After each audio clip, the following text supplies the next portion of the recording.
Hello la famille, un homme est arrivé avec un petit sourire et un appareil photo autour de son cou. Il a dit qu'il voulait prendre des photos pour montrer l'Afrique au monde. Mais en vrai, il cachait un secret. Il ne faisait pas des photos pour des histoires. Il faisait des plans. Il cherchait des choses faibles pour les utiliser contre le pays. Tout ceci se passe à l'aéroport de Ouagadougou. L'homme avait la peau claire, des chaussures très propres et parlait français avec un accent. Il avait un badge de journaliste et un visa de touriste. Il a dit aux gens de l'aéroport. « Suis journaliste. Je veux parler des problèmes au Burkina Faso pour aider les gens. » Il a souri et dit du bien du président Ibrahim Traoré.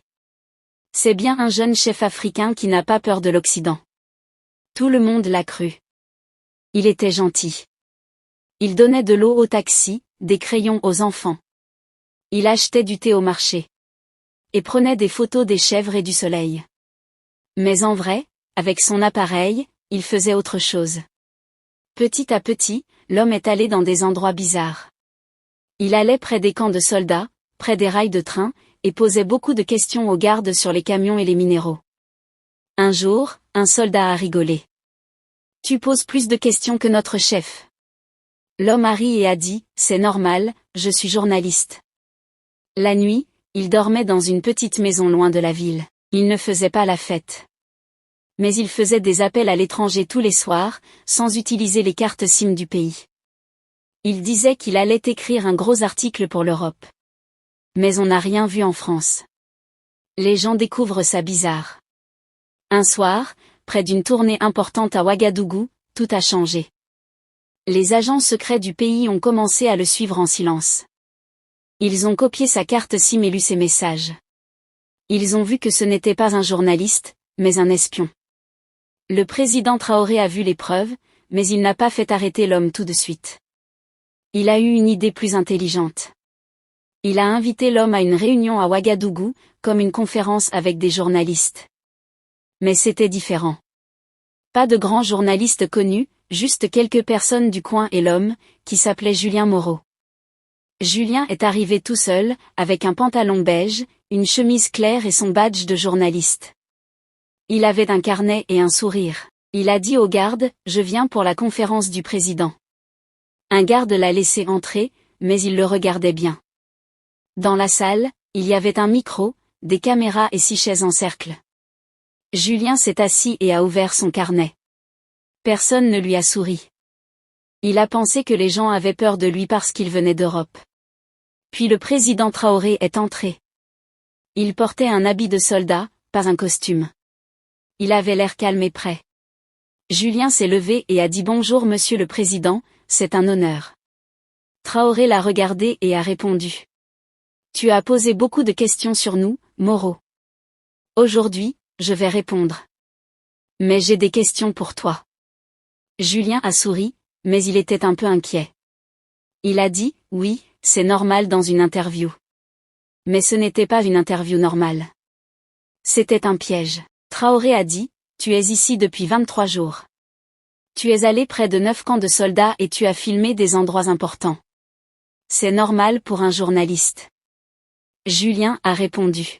« Oui, je veux raconter des histoires sur la sécurité et les routes. » Mais Traoré a montré des photos.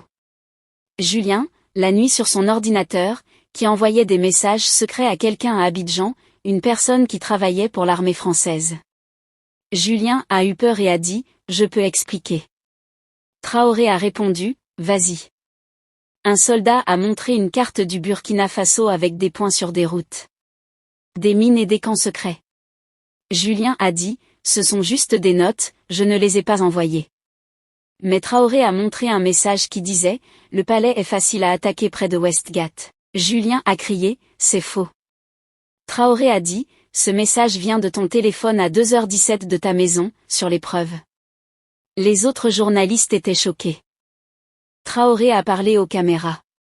Cet homme dit qu'il raconte notre histoire, mais il cherche nos points faibles pour les donner à d'autres. C'est du journalisme ou une trahison? Que les gens décident. Tout le monde était silencieux. Julien a pris son sac, il tremblait. La salle était comme un tribunal. Traoré a fini. Tu es venu pour des histoires, mais maintenant, tu es l'histoire. Des gardes ont emmené Julien dehors.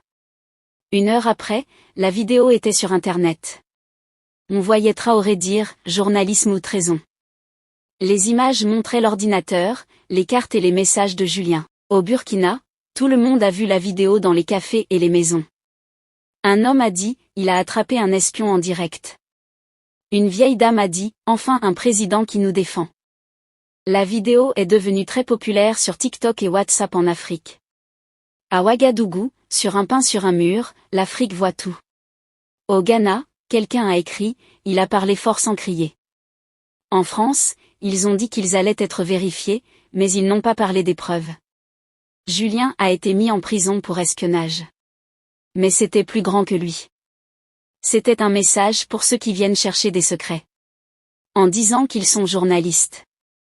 3 jours après, Traoré a parlé à son peuple dans une école. Il a dit, ils nous regardent pour nous contrôler, pas pour nous aider. Cet homme avait une caméra, mais c'était une arme. Il a ajouté, à ceux qui viennent avec des sourires et des mauvaises idées, on n'est pas bête, on vous voit. Ces mots sont devenus célèbres, écrits sur les murs et partagés partout. De Dar et Salam à Lagos. Il n'y a pas eu de bagarre, juste une leçon claire. Julien a été emporté et l'Afrique a montré qu'elle était forte. La caméra de Julien s'est retournée contre lui. Merci si vous avez aimé, n'hésitez pas à vous abonner puis cliquez aussi sur la cloche de notification pour ne pas rater nos prochaines vidéos. Pensez aussi également à cliquer sur j'aime, car ceci nous permet de créer plus de contenu dans l'avenir.